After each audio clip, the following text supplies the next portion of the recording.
Ever pondered about the individuals who shaped the course of history, particularly during the First Crusade?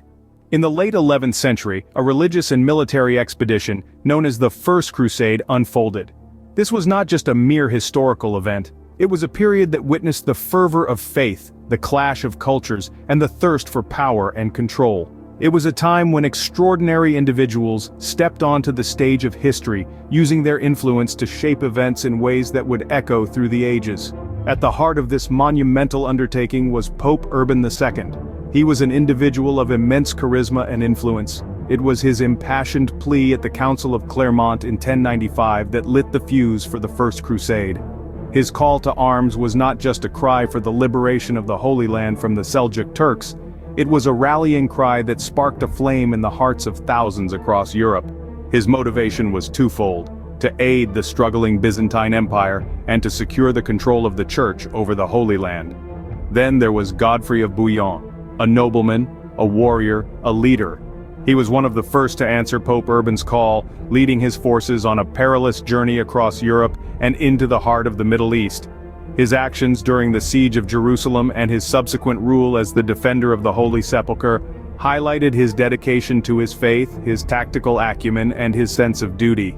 These individuals, among others, were the driving force behind the First Crusade. Their motivations, their actions, and the impact they had continue to be subjects of fascination and study.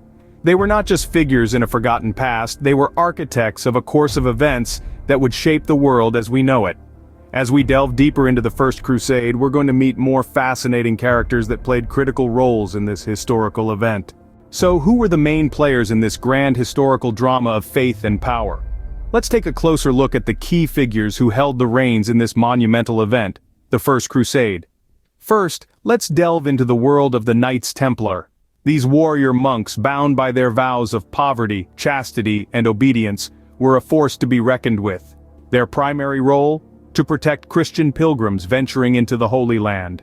But they were more than just guardians. They were skilled fighters, driven by their religious fervor, and they played a significant role in the military successes of the First Crusade. Now, let's shift our focus to a man of great political clout and strategic acumen, Alexius I Comnenus, the Byzantine emperor. His empire was under threat from the Seljuk Turks, and he needed help.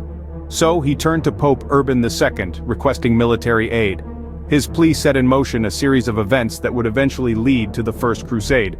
But Alexius wasn't just a bystander in this saga. He was a skilled strategist, playing a critical role in the capture of Nicaea, a significant victory for the Crusaders. Speaking of Pope Urban II, we can't overlook his pivotal role in the First Crusade. It was his impassioned speech at the Council of Clermont that ignited the flame of the Crusades. He called upon the knights of Christendom to take up arms, not for glory or wealth, but for the salvation of their souls. His words resonated deeply, sparking a religious fervor that swept across Europe and led to the mobilization of tens of thousands of crusaders. And let's not forget the numerous counts, dukes, and knights who answered the Pope's call, each with their own motivations, whether it be religious zeal, a desire for adventure, or the prospects of wealth and land. They were the backbone of the crusading armies, shaping the course of the campaign through their actions and decisions. These key figures, each with their unique motivations and roles, shaped the course of the First Crusade. So, what happened after the dust of battle settled, and what lessons can we draw from this period of history? In the aftermath of the First Crusade, a new geopolitical landscape emerged in the Middle East.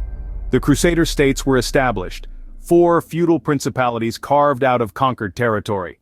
These were the Kingdom of Jerusalem, the County of Edessa, the Principality of Antioch, and the County of Tripoli. They were a testament to the Crusaders' triumph. Yet they were also a symbol of the cultural and religious tensions that would continue to simmer for centuries to come. The First Crusade was an eye-opener to the power of religious fervor.